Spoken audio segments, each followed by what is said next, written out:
بسم اللہ الرحمن الرحیم۔ السلام علیکم ورحمۃ اللہ وبرکاتہ۔ عابد راجہ چینل کی طرف سے آج میں اپنے دوستوں کو اسم اعظم کی طاقت کے بارے میں بتاؤں گا کہ اللہ تعالیٰ کے نام جب آپ پڑھ کے دعا کرتے ہیں تو اس میں کتنی زیادہ طاقت ہوتی ہے، اور اس کے بارے میں نبی اکرم صلی اللہ علیہ وسلم نے کیا فرمایا۔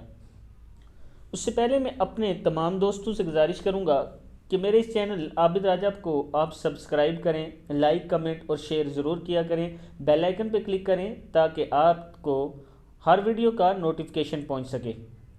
تو سٹارٹ کرتے ہیں آج کا لیسن۔ بسم اللہ الرحمن الرحیم۔ پہلے حدیث سن لیں۔ سیدنا انس رضی اللہ تعالیٰ عنہ سے روایت ہے کہ ایک صحابی نے نماز کے بعد یہ دعا مانگی تو رسول اللہ صلی اللہ علیہ وسلم نے فرمایا، اس نے اللہ کے اسم اعظم کے ساتھ دعا مانگی ہے، اس کی دعا ضرور قبول ہوگی۔ دعا کیا تھی؟ یہ وہ دعا ہے جو میں آپ دوستوں کو بھی یاد کروا رہا ہوں، آپ بھی ضرور یاد کریں اور آگے اپنے دوستوں کے ساتھ بھی اس کو شیئر کریں۔ بسم اللہ الرحمن الرحیم۔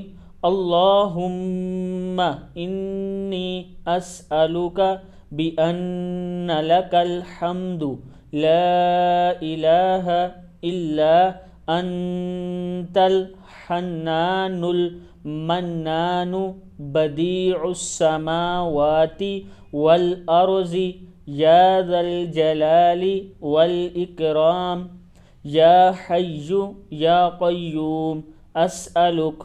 پھر سن لیں۔ اللہم انی اسألک بأن لک الحمد لا الہ الا انت الحنان المنان بدیع السماوات والارض یا ذا الجلال والاکرام یا حی یا قیوم اسألک۔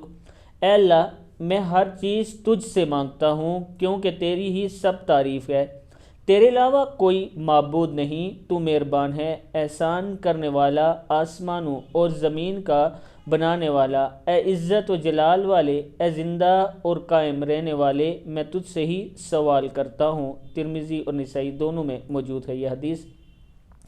میں اپنے دوستوں سے پھر ریکویسٹ کروں گا کہ آپ یہ دعا یاد کر لیں اور جب بھی اللہ تعالیٰ کے سامنے ہاتھ اٹھائیں تو اس کو اپنی دعا میں ان الفاظوں کو ضرور شامل کیا کریں۔ انشاءاللہ اللہ تعالیٰ آپ کی دعا ضرور قبول فرمائیں گے۔ السلام علیکم ورحمۃ اللہ وبرکاتہ۔